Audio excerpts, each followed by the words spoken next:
जो बांग्लादेशी रोहिंग्या बांग्लादेशी यहाँ पर रह रहे हैं वो भी तो नेशन के लिए सिक्योरिटी थ्रेट है, क्या उनको भी वापस भेजा जाएगा? विश्व का सबसे ताकतवर और सबसे बड़ा संगठन है आरएसएस, और आरएसएस के national executive member doctor Indresh Kumar ji से जब मैंने सवाल पूछा कि क्या रोहिंग्या और जो बांग्लादेशी हैं जो भारत में इलीगल तरीके से रह रहे हैं, क्या वो देश की सुरक्षा के लिए खतरा तो नहीं है? अगर खतरा है तो उन पर किस तरह की कार्रवाई करनी चाहिए, यह सवाल पर उन्होंने क्या कुछ कहा इंद्रेश जी ने, आप सुनिए। ऐसा है कि इन घटनाओं को आपके सामने रखता प्रश्न आपके बहुत खूबसूरत है और उत्तर भी आने चाहिए। पहला, पिछले साल 1.5 साल के अंदर पाकिस्तान के अंदर लगातार भारत के और हिंदुस्तान के विरुद्ध जहर उगला जाता है।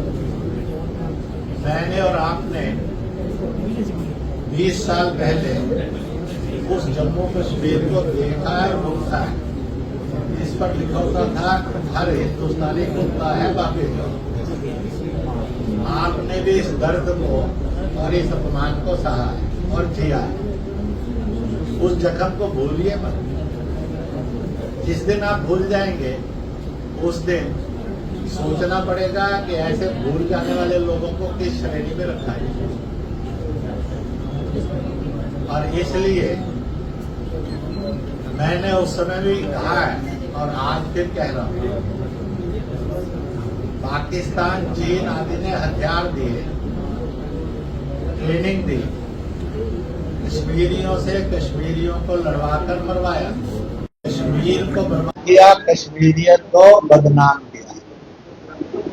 इसलिए पाकिस्तान अपनी हरकतों से बाज आएगा। जिनको ये लगता है कि इतने कदम से भी आ जाएगा तो उनको बहुत बधाई है, परंतु देश में जनता को लगता है कि इससे भी और कठोर जाना है। इसी के साथ साथ दूसरी बात, बांग्लादेश, उन निर्दोष हिंदुओं ने क्या अपराध किया था जिनके वहां कत्ल हो गए? उन निर्दोष ईसाइयों ने, बौद्धों ने क्या गलती की थी जिनके कारण वो उजाड़े जा रहे हैं, लूटे जा रहे हैं, रेप हो रहा है? प्रश्न खड़ा होता है। इस देश के अंदर क्या फारूक अब्दुल्ला को बांग्लादेश नहीं जाना चाहिए? क्या बर्क को नहीं जाना चाहिए? क्या उसको और गुलाम नबी आजाद को नहीं जाना चाहिए? क्या तेजस्वी को और लालू को नहीं जाना चाहिए? क्या खड़गे को और राहुल को नहीं जाना चाहिए? क्या भगवंत मान को, केजरीवाल को नहीं जाना चाहिए? क्या अखिलेश को और सुमन को, रामजी सुमन को नहीं जाना चाहिए? मैं हिंदू और मुसलमानों से प्रश्न कर रहा हूँ, व्हाट इज देयर ड्यूटी?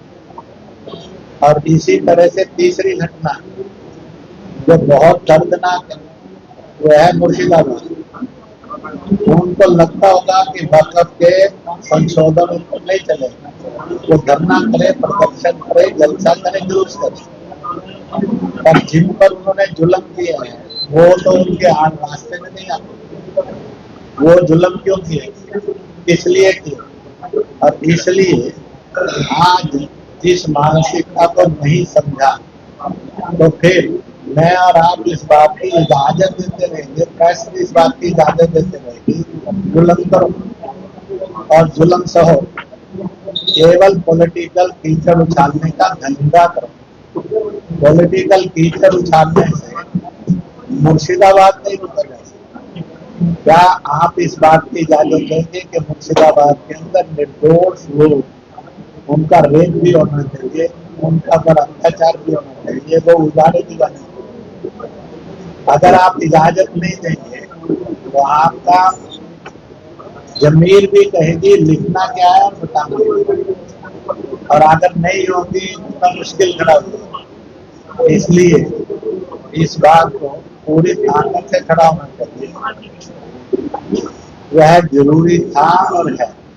आज इसे आगे जाना होगा, नहीं तो आपको विपक्ष में आज भी ऐसे दल मिलेंगे मैं देश के मुसलमानों से कि आपको हिंसक बनाकर, आपको किसी दल, विचार और देश के विरुद्ध खड़ा करके वोट बैंक का गुलाम बनाकर रखना है और आपने गुलाम बने रहना अब तक और क्यों।